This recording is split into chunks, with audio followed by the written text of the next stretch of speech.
Të fundit deklarata nga ish deputet se do të ketë një bashkim të partive të opozitës në mënyrë që të mos lejohet që kurti të ketë sërish pra sërish në krye të ekzekutivit. Cilat janë pritjet reale për PDK-n? Besoni që vërtet mund të arrini që të dilni të parët në zgjedhje apo me bashkëpunimet apo koalicionet që mund t'i keni pas zgjedhje me partitë e opozitës, Hamza edhe mund të jetë kryeministër?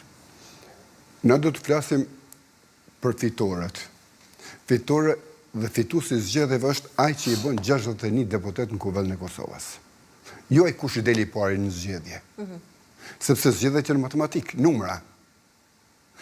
Unë besoj Pra ky është versioni më i besueshëm që Hamza Unë besoj që Bedri Hamza do t'i bëj 61 numra do të jetë kryeminist. Edhe po nuk doli i pari në zgjedhje të 28. Fitues do të jetë ai që i bën numrat.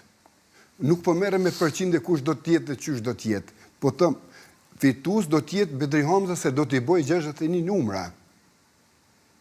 E 61 numra Bedri Hamza e bën kryeministër. Si kryeministër kam i realizuar çdo projekte dhe çdo planet dhe planin politik për zhvillim të vendit. Prandaj unë nuk kam asnjë dyshim këtë drejtim. Pra qëndron e bashkuar opozita për të pasur koalicion pas zgjedhor. Unë besoj se do të ketë një gjuhë shumë të afruese, shumë komunikuese dhe përbashkuese pikërisht për t'i bërë 61 numra. Nuk do të ketë një gjuhë linquese mes partive për të mos e bërë kat.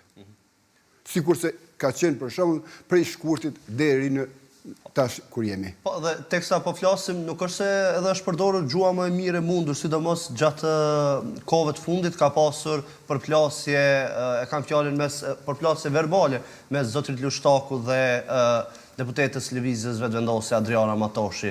Ne flasim për gjuhën e kryetarit. Mirë po, edhe gjuha e përdorur nga përfaqësuesit politik, më pas nuk është se nuk indikon Ndikon, duket që ndikon, por unë nuk besoj që do të ndikoj gjuha e Samiut në këtë drejtim. Po, gjuha e Bedriut ndikon, sepse është vendimarrës, është kryetar, është ai që vendos. Ne mund të flasim si kandidat, si deputet, anash.